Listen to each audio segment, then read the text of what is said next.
오늘 말씀 제목은, 오늘 말씀 본문은 누가복음 11장 5절에서 13절에 있는 말씀입니다. 누가복음 11장 5절에서 13절에 있는 말씀입니다. 제가 가진 성경으로는 신약성경 111페이지 마태, 마가, 누가복음 11장 5절에서 13절에 있는 말씀입니다.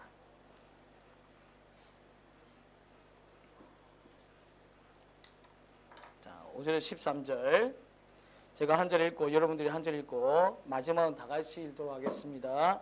자, 5절입니다. 또 이르시되 너희 중에 누가 벗이 있는데 밤중에 그에게 가서 말하기를 벗이여 떡 세 덩이를 내게 빌리라. 내 벗이 여행 중에 내게 왔으나 내가 먹을 것이 없노라 하면 저가 안에서 대답하여 이르되 나를 괴롭게 하지 말라. 문이 이미 닫혔고 아이들이 함께 나와 침소에 누웠으니 일어나 내게 줄 수가 없노라 하겠느냐? 내가 너희에게 말하노니 비록 벗됨으로 인하여서는 일어나서 주지 아니할지라도 그 간청함을 인하여 일어나 그 요구대로 주리라. 내가 또 너에게 이르노니 구하라 그리하면 너에게 주실 것이요 찾아라 그러면 찾을 것이요 문을 두드리라 그러면 너에게 열릴 것이니 구하는 이마다 받을 것이요 찾는 이마다 찾을 것이요 두드리는 이에게는 열릴 것이니라. 너희 중에 아비 된 자 누가 아들이 생선을 달라 하면 생선 대신에 뱀을 주며 알을 달라는데 정갈을 주겠느냐. 다 같이 읽도록 하겠습니다. 너희가 악을 탈지라도 좋은 것을 자식에게 줄 줄 알거든 하물며 너희 천부께서 구하는 자에게 성령을 주시지 않겠느냐 하시니라. 아멘. 자, 오늘 말씀의 제목은 간청함의 기도라는 뜻입니다. 간청함의 기도.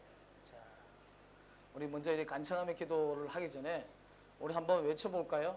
자, 한 번씩 외쳐봐야 돼. 외쳐봐야. 자, 우리 매 예수 부활. 그 다음에 뭐 있죠? 성령 충만. 그 다음에 복음 전파. 그 다음에 하나님께 영광. 자, 다시 한번 외쳐보겠습니다. 예수 부활. 성령 충만. 그 다음에 복음 전파. 하나님께 영광. 아멘. 우리 교회는 이를 위해서 생겨났어요. 항상 이걸 명심하는 저희들이 되었으면 좋겠습니다. 다른 의미에서 이 교회가 세워진 것이 아니라 오직 하나님의 영광을 위해서, 오직 복음 전파를 위해서, 오직 성령 충만함을 얻기 위해서, 예수 부활을 위해서. 지금 세상은 예수가 완전히 죽어가고 있어요. 요즘에도 제가 만나는데 사람들을 만날 때마다 항상 하나님을 믿는다고 하면서도 예수는 가려져 있어요. 지금 세상이 그래요. 하나님을 믿는다고 하는데 교회들이 하나님을 믿는다고 하면서 예수는 가리는 작업을 해요. 그래야 자기들의 복음이 좀 더 쉽게 좀 더 많이 전파된다고 하고 있는 거예요. 그런데 세상은 그렇지가 않아요. 자기 복음이 좀 더 쉽게 좀 더 많이 전파되어진다고 생각하고 110년 전부터 에덴버러 회의에부터 WCC가 그와 같은 주장을 한 거예요. 110년이 지난 후에 어떻게 됐냐면 그때 기독교 인구는 거의 세상의 절반 가까이 됐어요. 그런데 지금 기독교 인구는 무슬림의 인구는 지금 13억이 넘어가고 있어요. 근데 그때 당시에 13억이던 기독교 인구는 6억보다 못한 6억보다 미만 그런 기독교로 전락하고 말았어요. 그것도 카톨릭이 더 많아지고 있는 실정이 있는 중이에요. 지금 그런 가운데서 여러분들 믿고 있어요. 진짜 우리가 무슬림을 변화시키고 그리고 힌두교를 변화시키고 그리고 불교를 변화시키고 여러 타 종교를 변화시키기 위해서 우리가 그들과 함께 해야 한다라고 외치면서 예수 그리스도를 점점 그 있는 하나님의 자리에서 낮추고 없애다 보니 지금 현재 기독교는 죽어가고 있어요. 그러니까 우리가 지금 해야 될 일은 예수 그리스도를 살리는 길이에요. 우리 가운데 늘 외쳐야 될 일은 예수 그리스도만이 구원이시다라고 이야기해야 되고 예수님만이 우리의 진정한 구원이시될 뿐만 아니라 오직 예수만이 이렇게 이야기를 해야 되는 거예요. 그게 우리의 사명입니다. 비록 적은 수가 모였지만, 비록 적은 수가 모였지만 그렇게 해야 돼. 지금 우리가 이게 적은 수가 모였지만 우리까지 무너져 버리면, 이런 생각을 가져야 돼요. 우리까지 무너져 버리면 누가 예수 그리스도가 부활하는 데 힘쓸 수 있겠냐, 이런 생각을 항상 가지고 있으세요. 그래서 우리는 그와 같은 사명을 가지고 비록 힘들고 어렵지만, 비록 부족하고 연약하지만, 우리 다 같이 하나 되어서 예수 부활을 외치자. 성령 충만을 외치자. 성령이 없이는 이런 일이 일어날 수가 없습니다. 그래서 성령 충만을 외치자. 그것을 우리가 복음 전파라고 하는 거예요. 예수 그리스도께서 그렇게 가르치셨어요. 그러니까 우리 그렇게 따라서 가는 거예요. 그럴 때 진정한 하나님의 영광이 우리 가운데 임하는 겁니다. 그래서 늘 기억하면서 오늘 말씀을 우리가 생각해 보기를 원합니다. 오늘 말씀의 제목은 간청함의 기도의 뜻이라는 제목으로 말씀을 나누고자 합니다. 오늘 말씀 여러분들 오늘 말씀 중에 본문 중에 9절 같은 경우 10절 9절 10절은 여러분들이 너무나 잘 아는 말씀이죠. 구하라 그리하면 주실 것이요, 찾으라 그리하면 얻을 것이요, 찾아낼 것이요, 문을 두드리라 그리하면 열릴 것이니. 자, 이 말씀은 또 다른 곳에는 어디에 있습니까? 마태복음 7장에 있습니다. 마태복음 7장에 구하라 찾으라 문을 두드리라는 말씀이 있어요. 근데 그 마태복음 7장에는 어느 구절 뒤에 나오냐면 이제 남을 비판하지 말라라는 말 구절 그 뒤에 비판하지 말라는 그 내용 뒤에 구하라 찾으라 열리라는 말이 나옵니다. 그 앞에 아마 그 앞에 내용을 아마 연결시키는 것 같아요. 뭐냐면 마태복음 6장 33절에 무슨 말씀이 있냐면 너희는 그의 나라와 그의 의를 구하라. 그러면 이 모든 것을 너희에게 다해 주시리라. 이 말이 있거든요. 그래서 아마 그의 나라와 그의 의를 구하라는 그 말을 연결지어서 마태복음 7장에 그 내용을 이야기하고 있지 않나. 7장 7절입니다. 77. 자, 외우기도 쉽죠? 그죠? 그 내용을 이야기하고 있지 않나. 우리가 이렇게 생각을 할 수 있어요. 근데 마태복음에 왜 그 구절이 들어갔을까라고 생각하면 조금 애매합니다. 근데 누가복음에는 그 마태복음의 평행 구절, 이렇게 비슷한 구절이 있는 구절들을 우리는 뭐라고 이야기하냐면 평행 구절이라고 이야기해요. 그러니까 마태복음에 있는 그 평행 구절인 누가복음에는 예수님께서 좀 더 길게, 좀 더 자세하게 설명하시고 거기에다가 비유까지 넣으셔서 설명하시기 때문에 이 비유를 잘 이해한다면 왜 구해야 되고 왜 찾아야 되고 왜 문을 두드려야 되는지를 이제 더 쉽게 이해할 수 있다라는 거예요. 네.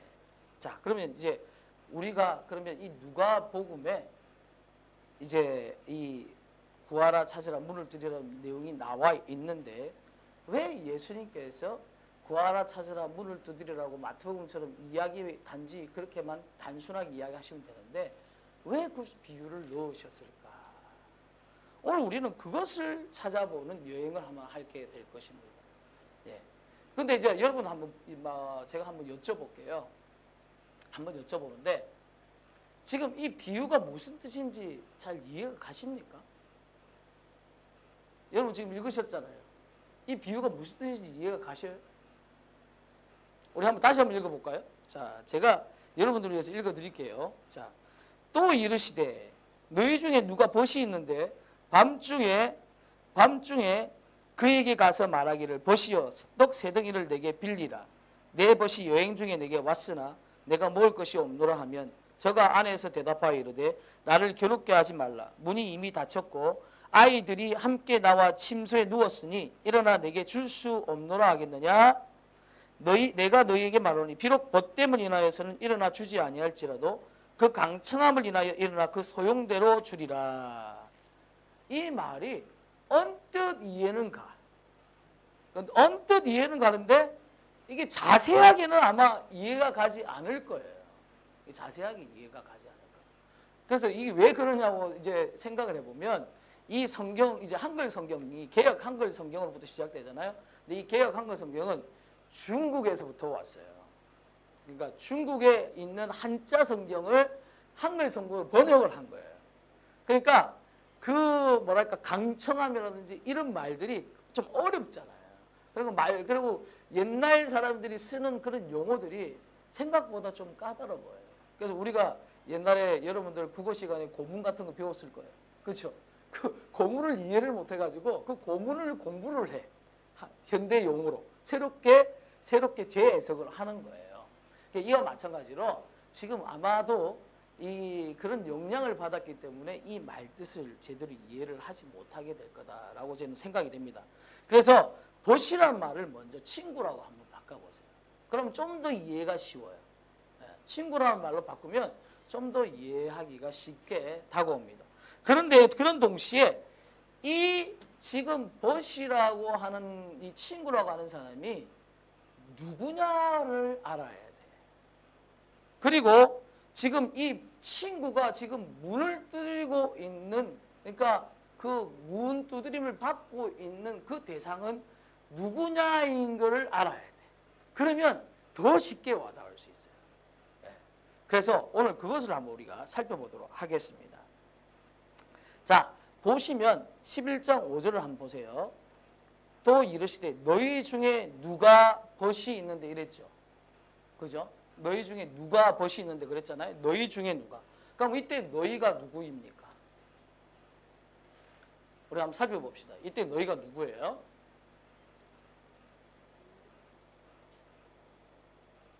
너희 중에 누가 벗이 있는데 할 때 이때 너희는 누구입니까? 제자. 그 내용이 어디 나와요?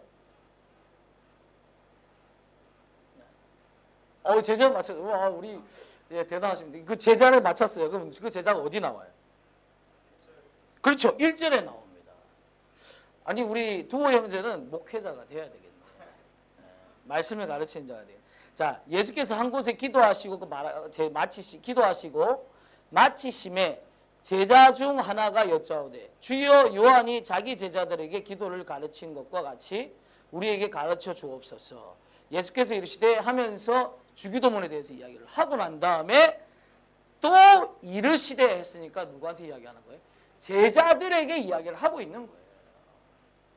자, 그러니까 너희 중에 누가 벗이 있는데 이 말은 뭐냐면 너희 중에 누가 친구가 있는데 이런 거죠. 그러니까 너희는 누구냐면 제자들을 이야기하고 있는 거예요. 그죠? 여기까지 이해가 되시죠? 자, 그래서 제자 중 하나에게 이 비유를 하고 있는데 그 제자 중 하나는 어떤 특정한 제자의 한 사람, 제자 중에 한 사람을 이야기하는 게 아니라 예수님께서 제자인 모든 사람 중에서 한 사람을 이야기하고 있는 거예요. 그러니까 제자 중에서는 누구나 그와 같은 상황에 놓여질 수 있다라고 이야기하면서 비유를 하고 계시는 거예요. 요게 이해가 되면 이제 좀 더 쉬워집니다. 자, 그래서 이런 생각을 가지시고 예수님의 이 비유를 쉽게 풀이를 해보겠습니다. 그러니까 예수님께서는 이렇게 이야기를 하시는 거예요. 자, 너희 중에 제자인 너희들 중에 친구가 있다고 한번 가정해보자. 친구가 있는데 그 친구가 너한테 찾아와가지고 한 친구가 있는데 이 친구가 너한테 찾아와서 내가 지금 떡이 필요한데 떡 3덩이가 필요한데 떡 3덩이를 줄 수 있느냐고 묻는다고 가정해보자. 이렇게 이야기를 시작하는 거예요. 예수님께서. 네. 그런데 이 떡 3덩이를 달라고 하는 친구는 언제 왔냐면 한밤중에 온 거야. 네가 잠을 자고 있을 때 온 거야. 그리고 네뿐만 아니라 너의 가족들도 다 자고 있고 너의 자녀들도 다 자고 있는데 온 거야. 근데 여기 보면 11절 봅시다. 11절 7절에 보면 문이 이미 닫혔고 아이들이 함께 나와 침소에 누웠으니 이렇게 이야기하잖아요. 그러니까 이 말은 무슨 말이냐면 자고 있었어. 그죠? 문은 닫혀 있었어. 그럼 이 친구가 떡 3덩이를 줄 수 있느냐고 이야기해서 그 친구를 만났을 때는 이미 무엇을 했다는 이야기예요? 문을 막 쿵쿵쿵쿵 그냥 이렇게 저처럼 똑똑똑똑 두드린 게 아니고 쾅 쾅쾅쾅쾅쾅 하고 두드렸다라는 사실을 전제를 하고 있는 거예요. 네? 그러니까 그 친구를 깨웠다라는 사실을 전제를 하고 있는 거예요. 네. 그러니까 쾅쾅쾅쾅 두드리면서 야 친구야 하고 크게 불렀다는 사실을 이야기하고 있는 거예요. 네. 친구야 나와봐라 하면 이제 경상도 사투리로 이제 자, 친구야 나와봐라 하고 막 큰 소리로 부르면서 쿵쾅쿵쾅쿵쾅쿵쾅 두드려. 친구가 잠에서 벌떡 깨요. 이게 무슨 일이야? 아내도 옆에서 깨고 자녀들도 막 깨가지고 화가 막 침이 오르는 거지. 그런 상태에서 나왔는데 이 친구가 하는 말이 야 떡 3덩이만 빌려줄 수 없냐. 이렇게 하는 상황을 예수님께서 제자들에게 너희들이 만약 이런 상황에 놓인다면 너희들 어떻게 할 것이냐라고 묻는 거예요. 네. 그럼 너희들이 이런 상황에 당했을 때 너희들 어떻게 할 것이냐라고 물을 때에 예수님이 이미 제자들이 이렇게 이야기하는 것을 이미 전제하고 있어요. 아마 우리는 안 줄 거예요 라는 것을 전제하고 그 다음 구절이 나오는 거예요. 자, 왜 그 8절 한번 보세요. 내가 너에게 말하니 비록 벗됨을 인하여서는 일어나 주지 아니할지라도. 그렇잖아. 주지 아니한다라고 얘기하고 있잖아요. 그게 무슨 말이냐면 그렇게 친구가 와서 그것도 뭡니까? 완전히 뻔뻔하잖아요. 완전히 뭐 진짜 이런 어떤 이런 예의 없는 친구가 다 있어. 어떻게 이런 진짜 못된 친구가 다 있어. 그런 생각이 들지 않니? 라고 예수님이 제자들한테 물어보고 있는 거예요. 야, 너한테 이런 친구가 와서 문을 쾅쾅쾅쾅 두드리고 자기 너희 가족들 다 끼우고 그리고 와서 야, 떡 3덩이 줄 수 없냐? 그것도 떡 3덩이를 주는 이유가 자기 친구가 이 친구의 또 다른 친구가 여행을 갔다가 이 친구 집에 온 거예요. 와서 근데 자기 집에는 준비한 거 없이 없어. 떡이 없어. 아무것도 없어. 그래서 와서 이 친구 문을 두드리는 거야. 그러니까 더 열받는 거지. 아니 친구가 여행 가서 올 것 같으면 미리 준비해 놓지. 그러니까 예수님께서는 이 제자들에게 이 상황이 진짜 도저히 줄 수 없을 것 같은 상황을 가지고 제자들에게 이야기를 하고 있는 거예요. 여기 이제 이해가 되시죠? 네. 그래서 그러니까 예수님은 이미 제자들이 이런 상황이라면 아 나는 줄 수 없어요. 이런 대답을 전제를 하시고 야 그럴 때 너희들은 어떻게 하겠느냐라고 이야기를 하시는 거예요. 제자들이 입이 목까지 올라왔어 대답이 목까지 딱 올라오는데 제자님이 그 다음 구절에 이야기를 하시는 거예요. 뭐라고 이야기하셨냐면 주지 아니할지라도 8절입니다. 일어나 주지 아니할지라도 그 강청함을 인하여 일어나 소용대로 주리라. 그러니까 이 말은 무슨 말이냐면 친구가 한 번 거절한 게 아니야. 2번 거절한 게 아니야. 3번 거절한 게 아니야. 언제? 줄 때까지 계속 무슨 짓을 했다는 거예요? 문 두드리고 친구야 나와봐라 소리 지르고 예? 떡 3덩이 빨리 줘 라고 외치고 그랬다는 것을 전제로 하고 있는 거예요. 예? 그랬다는 것을 전제로 하고 있는 거예요. 이제 여기까지 이해가 가시죠? 근데 여기 요 강청함이라는 단어가 무슨 뜻인지 아세요? 강청함이라는 단어가 헬라어로 찾아보면 어떤 내용이냐면 부끄러워하다는 아이도스, 부끄러워하다는 아이도스에다가 헬라어는 우리가 영어 성경에도 그랬잖아요. A나 안 그러면 N을 붙으면 어떻게? 안티, 그죠? A나 안티 뭐 해가지고 ANTI, 안티 붙으면 반대말이 되잖아요. 마찬가지예요. 헬라어도 AN이 붙으면 반대말이 돼. 그래서 아이도스에서 안을 붙여가지고 반대말을 만든 거예요. 부끄러워하다의 반대말을 만든 거죠. 그래서 안아이도스라는 뜻이에요. 그러니까 안아이도스가 무슨 뜻이냐면 부끄러워하다의 반대니까 뭐예요? 뻔뻔하게 굴다라는 뜻이에요. 못 살게 굴다라는 거예요. 야, 이거 진짜 뻔뻔하게 구네. 이거 못 살게 구네. 이런 단어가 포함되어 있는 거야. 간청함은. 그냥 우리는 저 중국어 성경을 한글 성경을 번역해가지고 부드럽게 간청함 이런 표현을 사용하지만 뻔뻔하게 굴고 못 살게 굴어가지고 친구가 아무리 저 친구가 볼 때도 야, 나 이 친구인데 너 너무 예의 없이 행동해. 나 도저히 줄 수 없어. 좀 우리 자기 만들어줘. 그런데 또 문을 뜯어. 친구야.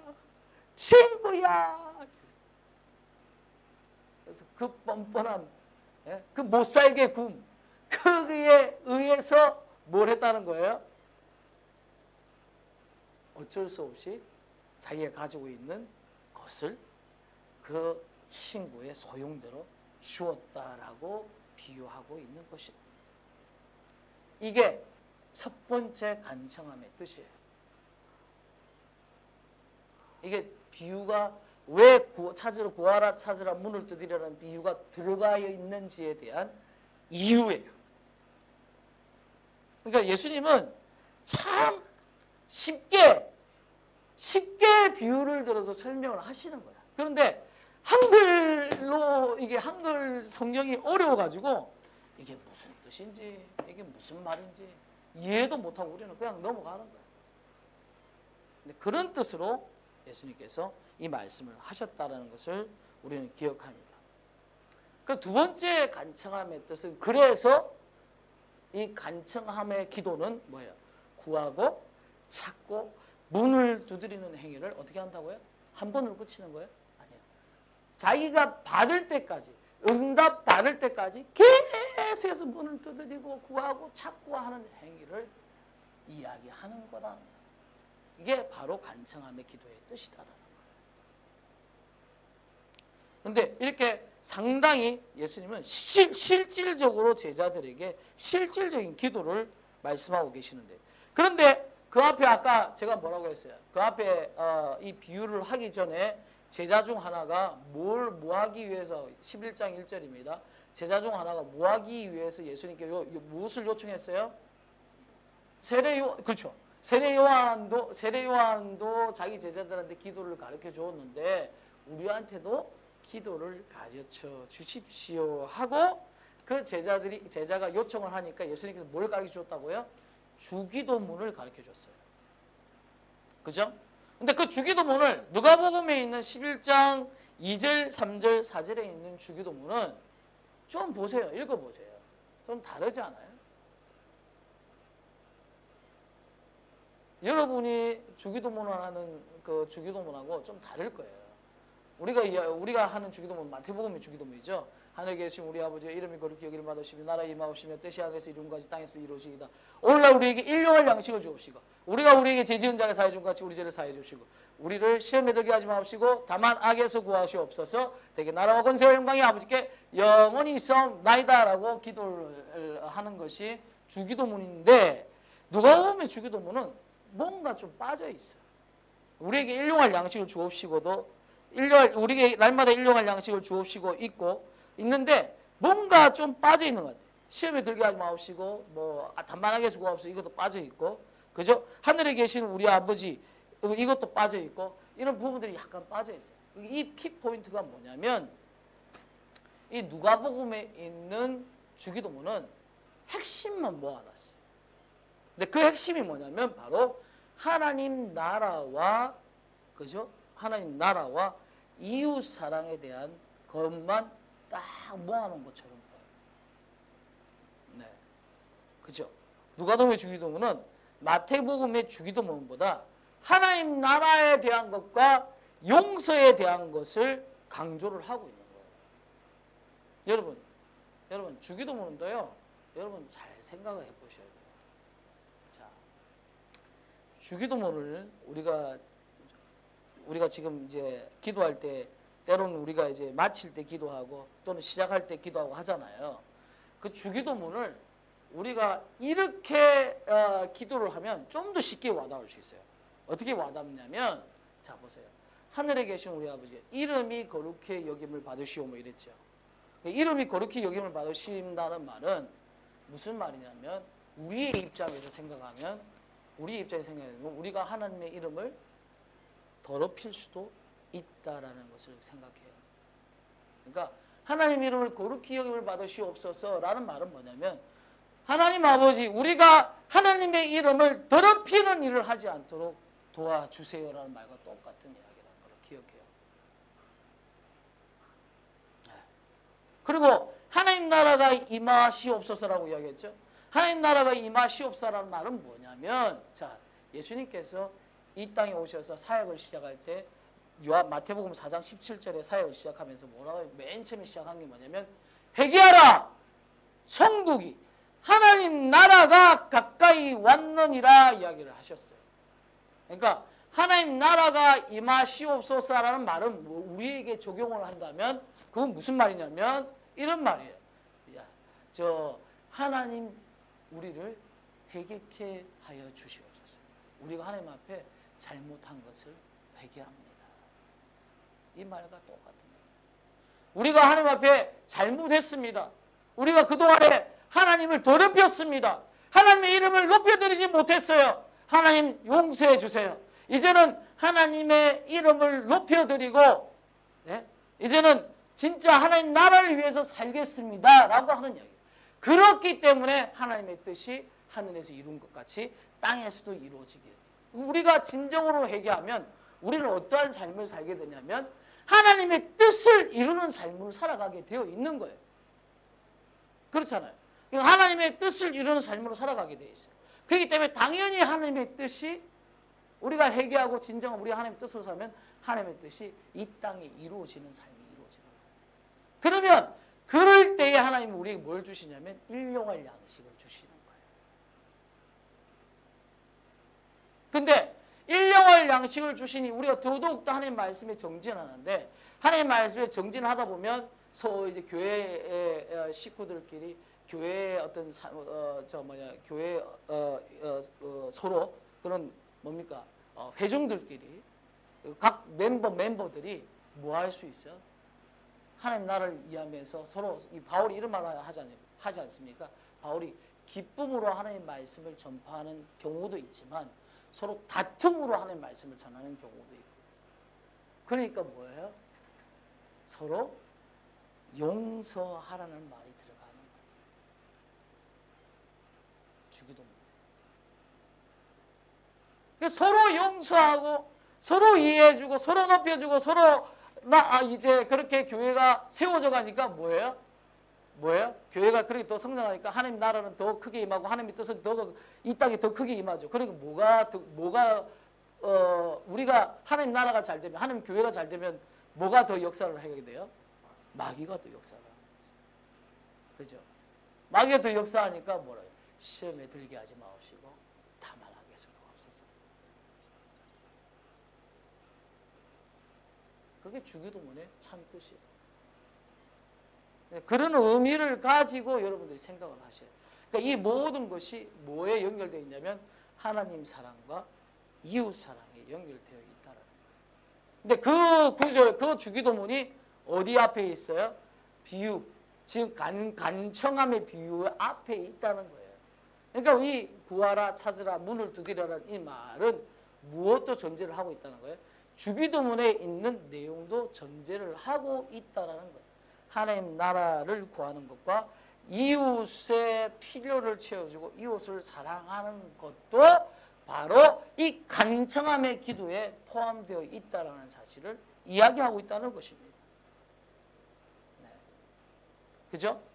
네. 그런데 이렇게 우리가 이제 하나님 나라와 이웃을 향한 그 기도가 포함되어 있다는 사실뿐만 아니라 오늘 말씀을 보면 이 간청함의 기도는 또 어디에 연결되어 있느냐고 하면 11장 오늘 본문 말씀에 11장 11절과 12절에 있는 말씀도 찾아봐요.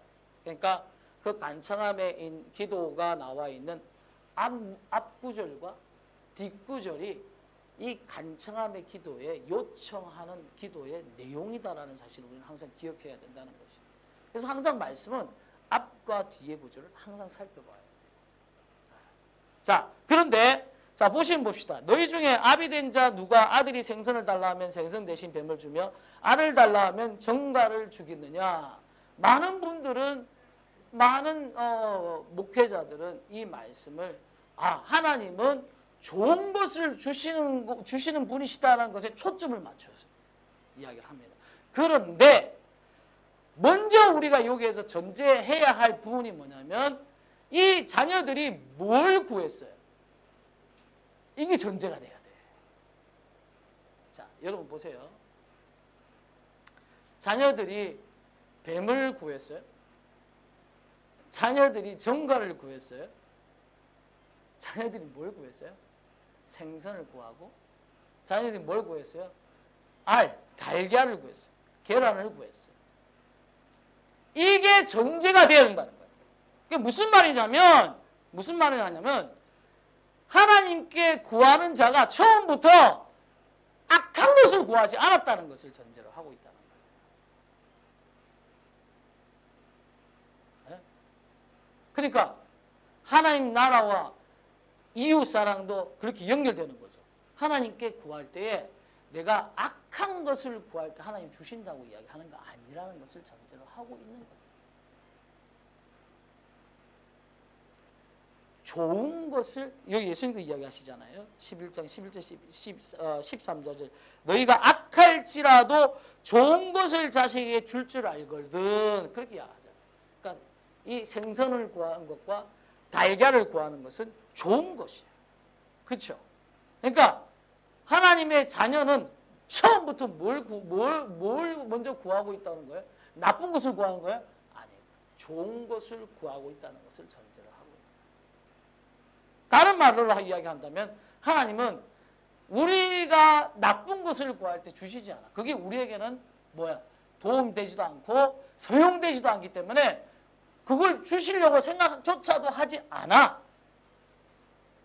그러니까 자녀들이 먼저 구할 때 뭘 구했다고요? 좋은 것을 구해요. 야고보서 1장에 보면 그 말이 나옵니다. 하나님은 좋은 것을 받으시는 거죠. 너희가 정욕에 쓰려고 너희가 악한 것에 사용하기 위해서 쾌락을 위해서 하나님께 구한다고 한다면 하나님은 주시지 않는다라고 야고보서 1장에 이야기하는데 그게 그 내용인 거예요. 자, 이렇게 이해가 되셨죠? 근데 이 좋은 것을 마태는 아까 모르겠죠. 먼저 그의 나라와 그의 의. 그래서 누가복음 아까 우리 본문에 1장의 주기도문에 나온 그 내용을 이야기하는 거고요. 그 다음에 누가복음 뒷구절에 나오는 부분에서는 누가는 콕 집어서 그걸 뭐라고 이야기하고 있는 거예요? 성령이라고 이야기하고 있다. 그 좋은 것이. 그러니까 처음부터 그러면 하나님의 자녀들, 제자들은 뭘 구해야 한다는 거예요? 성령을 구해야 한다. 어떠한 마음으로? 간청함으로. 근데 어떻게? 뻔뻔하게. 어떻게? 주실 때까지. 근데 왜 그래요? 성령이 우리 안에 있으면 하나님 나라는 자연스럽게 이루어지는 거예요. 성령이 우리 안에 있으면 이웃 사랑은 자연스럽게 이루어지는 거예요. 성령이 있으면 주기도문의 내용이 자연스럽게 이루어진다는 거예요. 그래서 성령을 구하라고 하는 거예요. 이게 간청함의 두 번째 뜻이에요. 자, 첫 번째 뜻은 간청함은 뻔뻔하게 구하라. 두 번째 뜻은 우리가 좋은 것을 구해야 하는데 차라리 좋은 것을 구한다고 한다면 성령을 구하라는 거예요. 그게 간청함의 뜻이다. 그럼 세 번째 간청함에 나타나는 비유를 우리가 한번 찾아봅시다. 여러분, 세 번째 이 비유를 통해서 우리가 볼 수 있는 것은요. 자, 이게 예수님의 비유가 구하라, 찾으라, 문을 두드리라는 것과 연결되어 있는 것을 우리가 알았어요. 구하라, 찾으라, 문을 두드리라는 것과 연결되어 있는 것을 우리가 알았는데 자세히 보면요. 구하라는 것은 비유 중에 나와요. 그렇죠? 어떤 거냐면 보시오, 떡 5절입니다. 벗이여 떡 세 덩이를 내게 빌리라. 그러니까 떡 세 덩이를 구워 주세요라고 이야기하는 거, 이 구하는 거잖아요. 직접적으로 나와요. 그죠? 그리고 문을 두드리라는 것도 직접적으로 나오지 않지만 이 그 말씀을 봤을 때 유추해서 알 수가 있어요. 어디에 나오죠? 7절에 문이 이미 닫혔고라고 이야기했으니까 문을 두드려야 된다는 걸 알 수 있어. 그죠? 문을 두드려야 된다는 걸 알 수 있어요. 그래서 문을 두드리는 걸 알 수 있어요. 그러면 찾으라는 것은 어디에 나오냐? 네? 찾으라는 것은 어디에 나오냐는 거예요. 자, 눈 씻고 찾아가지고 우리 한번 이제 한번 찾아보세요. 눈 씻고 한번 찾아보세요. 이 찾으라가 어디 나오는지. 찾으라가 나와요? 뭘 찾으라고? 찾으라는 말을 눈 씻고 찾아볼 수가 없어요. 근데 왜 예수님은 이 비유를 이야기하시면서 구하라, 찾으라, 문을 두드리라라고 이야기를 했냐 이거예요. 그죠? 우리가 그러면 그 찾으라는 의미를 찾아봐야 되잖아요. 이 찾으라는 의미가 헬라어로는 제테오예요. 여러분 쉽게 이 찾으라는 의미를 이해하려면 재테크라고 생각하시면 돼요. 야, 이거 찾으라가 재테크네. 찾는 거는 우리한테 재테크를 주는 거야. 제테오, 재테크. 자, 제테오인데 이 제테오의 뜻이 뭐냐면 얻으려고 간절히 노력하다. 얻으려고 간절히 노력하다는 뜻이에요. 자, 제가 그러면 첫 번째 간청함의 뜻, 두 번째 간청함의 뜻, 세 번째 간청함의 뜻이라고 이야기했으니까 이 찾으라는 말이 바로 뭐라는 거죠? 그 예수님께서 이 그 비유를 통해서 비유하실 때 그 찾으라는 의미는 바로 무슨 뜻이죠? 간청함이라는 뜻입니다. 그러니까 찾으라는 의미가 간청함에 포함되어 있다라는 거예요.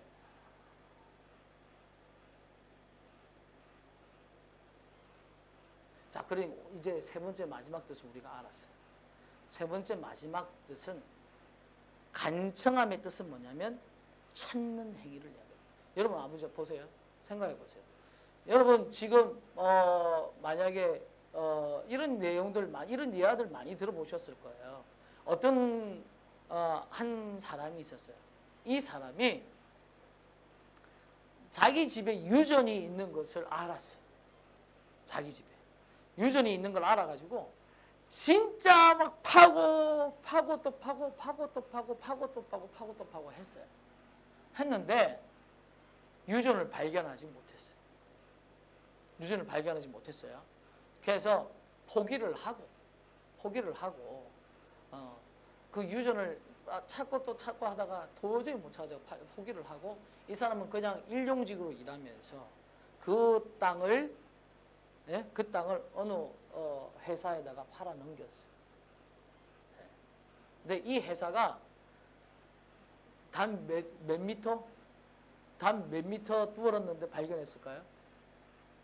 단 1미터 더 그 사람이 뚫은 곳에서 1미터만 더 들어갔는데 거기서 유전을 발견한 거예요. 대박. 이게 미국에서 실제 일어났던 일.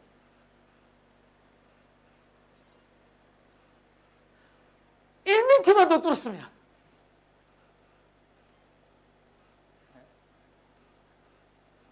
1미터만 더 뚫었으면.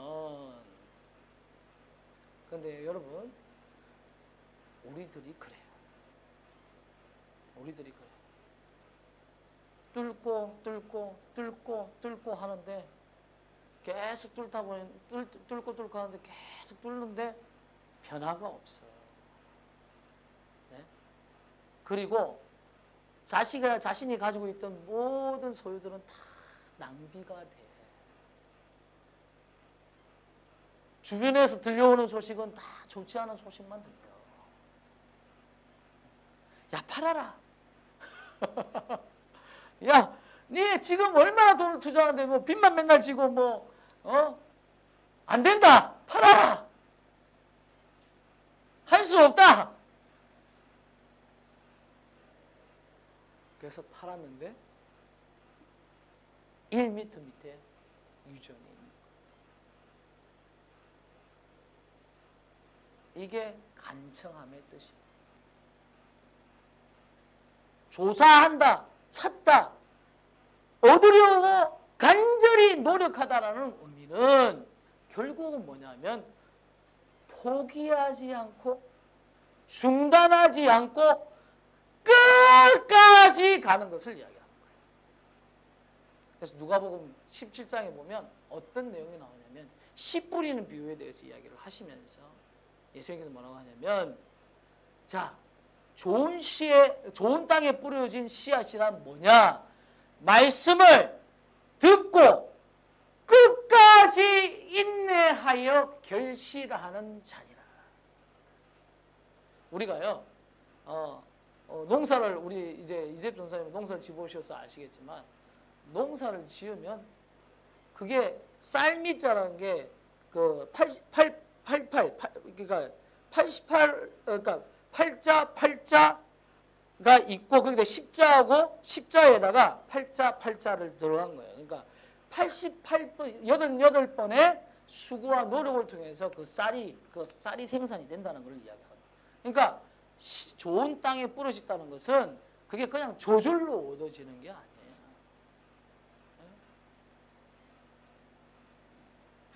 그 좋은 땅에 뿌려졌다는 것은 우리가 말씀을 듣고 지키는데 실패해. 말씀을 듣고 지키는데 또 넘어져. 말씀을 듣고 지키는데 주변이 흔들거리네. 주변에서도 나를 흔들흔들하네. 또 넘어져. 그 말씀을 듣고 지키려고 하는데 또 교회 안에서 서로 문제가 있네. 또 넘어져. 그럼에도 불구하고 일어나고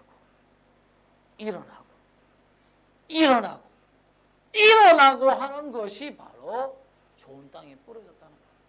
그래서 다윗이 어떤 이야기를 하냐면 이런 이야기를 합니다. 7.8기의 신앙을 가져라. 7은 완전수예요.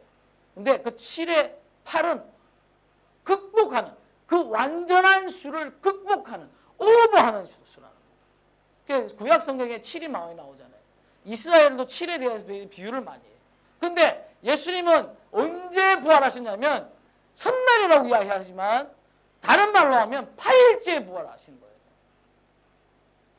그 성경에 보면 구약 성경에 보면 8자라는 거 있죠. 8일. 8일이라는 말이 뭐라고 이야기하냐면 너희가 어떤 명절을 지킬 때에 첫날에도 어셈블리, 첫날에도 예배를 드리지만 7일이 지나고 안식일이 지나고 마지막 8일째도 예배를 드리라고 이야기를 했어요. 신기하죠. 근데 그 8일째를 구약 성경에 뭐라고 이야기하냐면 안식일 중에 안식일이니라.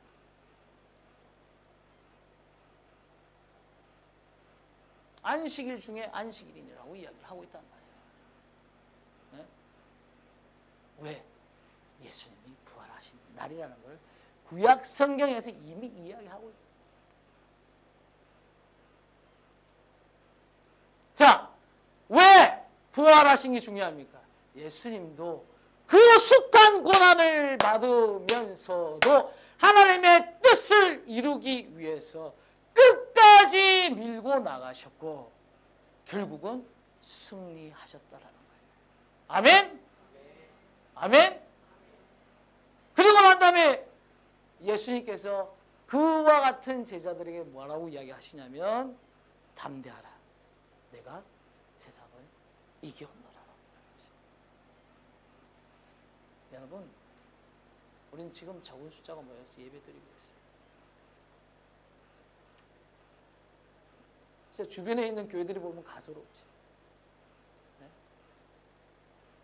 세상에 보면 저 사람들 뭐하고 있냐라고 생각하지. 네. 근데 우리가 진짜 가야 할 길이 하나님의 길이랍니다.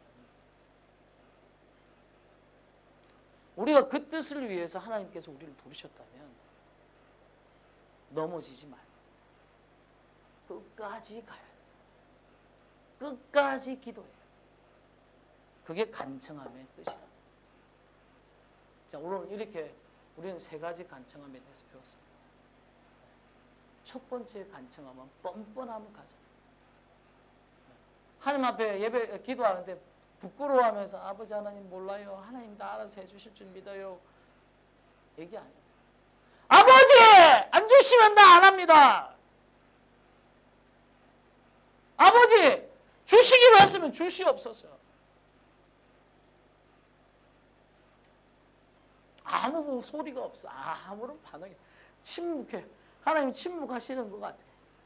아버지 진짜 이래가지고 되겠습니까? 하고 막 소리는 다 지르고 고래고래 소리 지르고 하나님하고 막 옛날에 지금 앞에 계시는데 누구라고 말씀을 안 하시겠지만 옛날에 막 그 하나님 기도하면서 막 싸웠다고 하잖아요. 막 자기도 막 마귀와 싸운다고 하면서 막 온 교회를 동네 잡아 온 교회를 다 둘러들면서 싸웠다. 그런 기도가 필요해. 그런 기도가 필요해. 지금 우리에게는 더더욱 그런 기도가 필요해. 그럼 뻔뻔함을 회복하시기를 바랍니다. 두 번째는 뭡니까? 두 번째는 성령을 좀 달라고 기도하십시오. 강력하게. 성령님 좀 성령 충만을 달라고 강력히 기도하십시오. 저는 성령의 은사를 가지고 늘 기도해요. 성령의 은사 로마서 12장에 나오죠. 성령의 은사 가지고 늘 기도. 자, 제가 한번 봅시다. 지혜와 지식의 말씀과 자 따라해 봅시다. 지혜와 지식의 말씀과 믿음과 능력 행함과 병고침과 예언함과 영들 분별함과 각종 방언 말함과 방언 통변함의 은사를 주시니라. 하나님 주시옵소서. 주시옵소서. 저는 그렇게 기도하는 날마다 아버지. 근데 아무도 나타나는 게 없어요. 네, 아무도 나타나. 지난번에 제가 우리 이남숙 권사님이 제일 처음에 이제 한국에서 미국 오셨을 때 그와 같은 마음. 저희한테 딱 인사를 오시자마자 제가 권사님 목을 두고 기도하겠습니다. 손을 기도했어요. 그와 같은 마음. 하나님 성령의 은사, 병고침의 은사를 주신다 하시지 않았습니까? 기도했어. 아무런 변화가 나타나는 것 같지는 않아. 그런데 그와 같은 기도를 계속 변화가 일어난다. 제가 늘 이야기하잖아요. 우리 기도회 같은 경우에는 병 회복, 병 치유하는 은사 그런 치유 회복 그런 집회로 가지자니까요.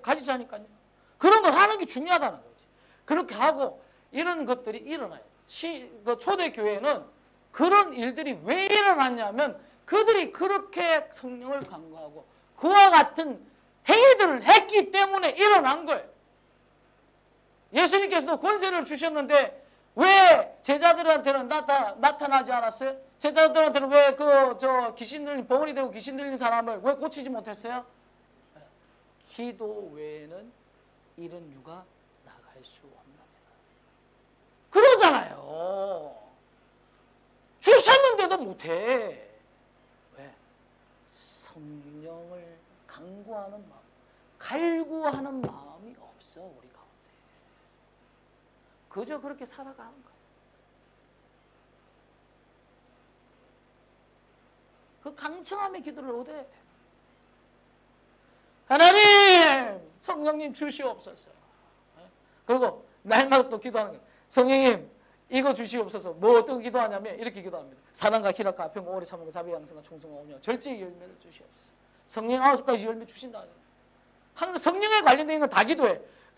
항상 기뻐하고 쉬지 말고 기도하고 범사에 감사하라. 이거 하나님 뜻이라고 얘기하면서 성령을 소멸치 말고 악의 모양으로 버리지 않았습니까? 그거 주시옵소서. 구원의 투구와 의의 훈배와 진리의 띠와 평안에 대한 복음의 신과 믿음의 방패와 그 다음에 또 뭡니까? 성령의 검! 오직 말씀과 기도 주시옵소서. 그래야 이 약한 세상을 이기지 않습니까? 여러분, 말씀에 나오는 성령에 대한 구절들은 다 찾아가지고 딸딸딸딸 외우면서 기도해요. 딸딸딸딸 외우면서.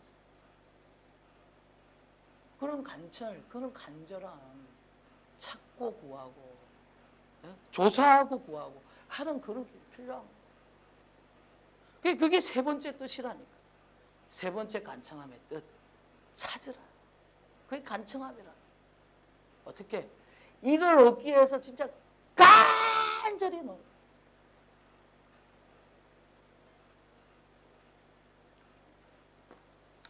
사랑하는 저와 여러분, 지금 우리가 예배의 처소를 찾고 있잖아요. 예배의 처소를 찾고 있는데, 그래서 우리가 지금 마태복음 28일 동안 기도하고 있는데 솔직하게 우리 진짜 그 말씀 두고 기도하면서 진짜 막 어떤 분은 그러더라고. 어떤 분은 자기가 하나님이 자신한테 어떤 그런 성령의 부어짐의 은사를 주셨는데 어떻게 기도했냐면 날마다 3시간 기도하고 3시간 기도하고 성경 말씀 10장 읽고 날마다 3시간 기도하고 성경 말씀 10장하고 하루에 3번 예배드려. 그거를 3년 동안 계속했더니 하나님께서 자기의 능력을 부으셨대요. 우리는 그렇게 되지 않더라도, 그렇게 하지는 못하더라도 진짜 하루에 매일같이 밤낮으로 기도하고 매일같이 말씀 보고 그러면 우리 가운데도 역사가 일어나지 않을까요? 남 탓하지 마시고 다 자기 탓이에요. 여기도 보면 11장 1절, 11장 5절에 보면 또 제자에게 이르시되 하잖아요. 지난주에 제가 설교했잖아요. 모든 건 누구한테 이야기해요? 믿음이 적은 자들이 누구한테 소용되어 있다고? 믿음이 적은 자 5가지 나오잖아요. 그 5가지가 전부 다 누구한테 이야기하는 거예요? 예수님께서. 제자들에게 이야기하는 거예요. 제자들에게. 예? 안 믿는 자에게 이야기하지 않는다니까. 제자들에게 이야기하고 있는 거예요. 제자들에게. 그런데 뭐 하고 있어요? 예수님 십자가에 달려 돌아가시는데 뭐예요? 졸며자. 왜? 뭐가 없었기 때문에? 성령이 없기 때문에. 뒤늦게 예수님 부활하시자마자 뭐합니까? 간절히 기도하니라. 그때 성령이 부어집니다. 성경 말씀은 실수가 없어요. 거짓말하지 않아요. 우리에게는 간절함이 없어. 우리에게는 열정이 없어. 우리에게는 간청함이 없어. 우리는 단지 그래놓고는 진짜 우리 목사님 설교 제대로 절단하지 못하고 설교 길기만 길고 안 그러면 우리 성도 누구 이렇게 해서 이렇게 저렇고 그러면 서로 무너지는 것뿐이에요.